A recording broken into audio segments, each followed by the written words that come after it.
Nagsimula ang lahat sa eskwela, nagsama-samang 12 sa kalokohan at sa tuksuhan, hindi maawat sa isa't isa.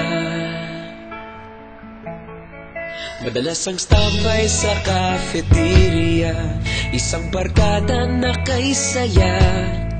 Laging may hawak-hawak na gitara, konting udyok lamang kakanta na.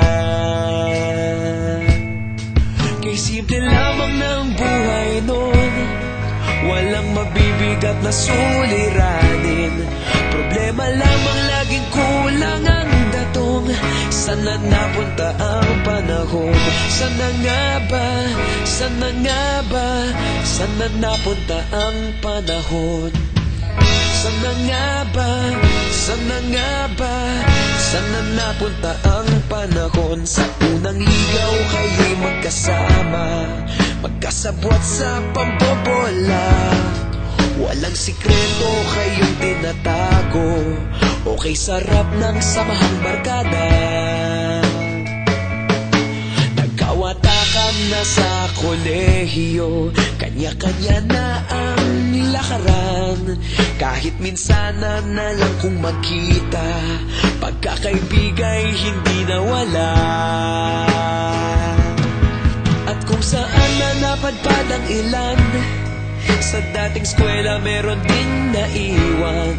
Meron pa ng mga ilang nawala na lang, nakakamiss ang dating samahan. Sana nga ba? Sana nga ba? Sana nga bang barkada ngayon? Sana nga ba? Sana nga ba? Sana nga bang barkada ngayon?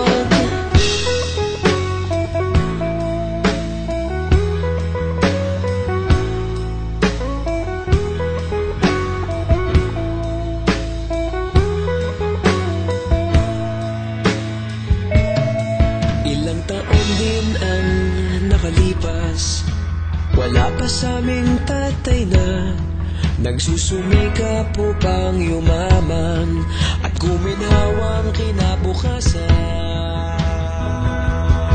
Paminsan-minsan kami nagkikita, mga naiwan at natira. At gaya nung araw namin sa eskwela, pag magkasama'y nagwawala. Napakahirap malimutan ang saya ng aming samahan. Kahit lumipas ng ilang taon, magkabarkada pa rin ngayon. Magkaibigan, magkaibigan, magkaibigan pa rin.